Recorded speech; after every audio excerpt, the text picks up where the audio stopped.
तो आज की इस वीडियो में हम देखने वाले हैं कि किस तरीके से हम किसी भी स्पेसिफिक पेज के ऊपर से अपनी फुटर को हाइड कर सकते हैं या उसको रिमूव कर सकते हैं।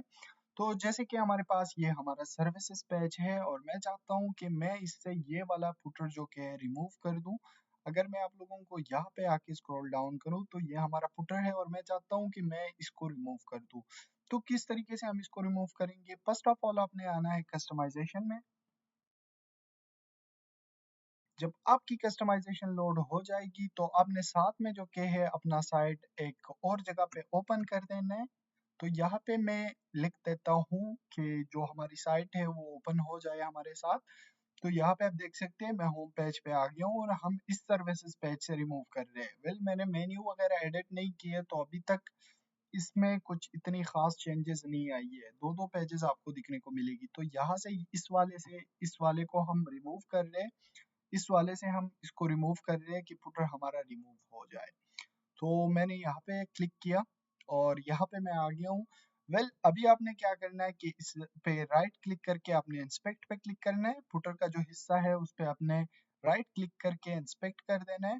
तो यहाँ पे आप फुटर में आ जाएंगे। वेल अभी आपने क्या करना है कि सबसे टॉप पे आना है। टॉप पे आके यहाँ पे आपको अपनी पेज की आईडी ढूंढनी पड़ेगी।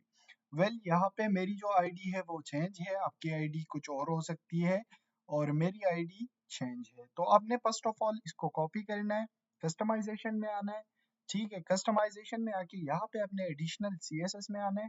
एडिशनल सीएसएस में आके फर्स्ट ऑफ ऑल अपने एक डॉट लगा देना है। डॉट के बाद जो आईडी आपने कॉपी की है पेज की या जो क्लास आपने कॉपी की है उस पे आपने क्लिक करना है। ठीक है, उसके बाद आपने क्या करना है कि स्क्रॉल डाउन करना है या यहाँ पे फिर से आप राइट क्लिक करके भी आ सकते हैं। तो यहाँ पे आपको पूरा का पूरा फुटर मिल जाएगा। यहाँ पे आप देख सकते हैं ये हमारा फुटर है, इसकी क्लास अभी आपने ढूंढनी है। तो यहाँ पे मैं देख रहा हूँ एक एक करके। आप यहाँ पे साइड पे देख सकते हैं कि वो एक एक चीज हमारे साथ हाईलाइट हो रही है। तो यहाँ पे आप देख सकते हो कि इसके क्लास का नाम क्या है, साइट फुटर। तो मैं यहाँ पे डबल क्लिक करूंगा। डबल क्लिक करने के बाद इसको मैंने कॉपी किया। कॉपी करने के बाद मैं यहाँ पे आऊंगा। यहाँ पे डॉट लगा के मैं इधर फुटर साइट फुटर जो के है जो क्लास हमने कॉपी किया था वो डाल दिया। उसके बाद आपने ब्रैकेट्स लगा देने। ब्रैकेट लगाने के बाद यहाँ पे आपने लिखना है डिस्प्ले। उसके बाद आपने डबल कॉलन लगा देना है, सॉरी। उसके बाद लिख देना है नन। ठीक है, नन लिखने के बाद यहाँ पे आपने लिखना है इम्पोर्टेंस।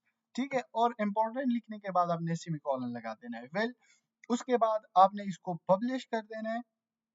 पब्लिश करने के बाद जैसे ही ये प्रोसेसिंग कंप्लीट हो जाएगी, यहाँ पे आप देख सकते हैं कि पब्लिश्ड हो चुका है हमारा। तो आपने क्या करना है कि यहाँ से इसको रिमूव करना है और जैसे ही आप इसको रिफ्रेश करोगे तो यहाँ पे आपकी स्पेसिफिक पेज के ऊपर से आपका फुटर रिमूव हो जाएगा।